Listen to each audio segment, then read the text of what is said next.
Well, we're here in protest to oppose this crazy deal, which will be to the detriment of our farming community here in Ireland, our economy, but also people's health is being put at risk. And this deal has to be opposed outright. It's very disappointing to see that government only came out in the last few days. It was a bit late in the game.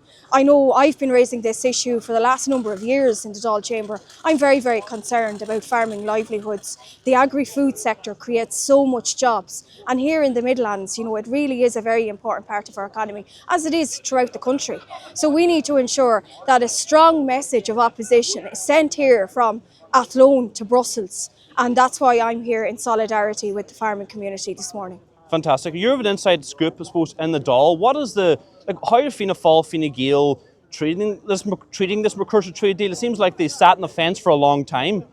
So, I think Fianna Fáil, Fine Gael have a lot to answer for. Absolutely. I mean, one day in the Dáil Chamber, I called on Minister Martin Hayden to send a strong message of opposition to Brussels. That was last year.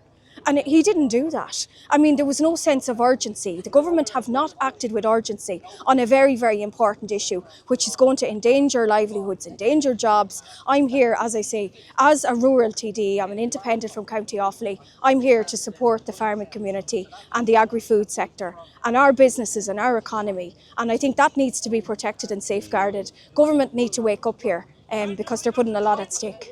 Yeah, Ireland produces the best quality beef and lamb, etc. in the world. Why would it be importing a third world product from Brazil? It doesn't make any sense, does it? It makes absolutely no sense. We have tough regulations here in Ireland. I've heard farmers, saying about the onboard BIA inspections and all the rest of it. And there's regulations, and rightly so, there has to be regulations. But to do this, to bring in inferior quality beef, which is of a very poor standard, and then, as I say, to jeopardise people's health because there's concerns over the hormones in the beef, there's concerns over carcinogenic substances in the beef. It's just crazy.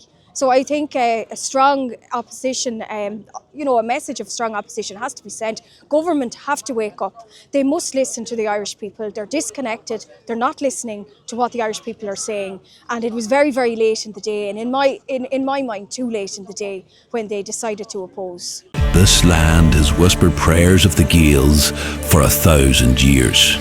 Our heritage, our faith, and our Ireland are under siege.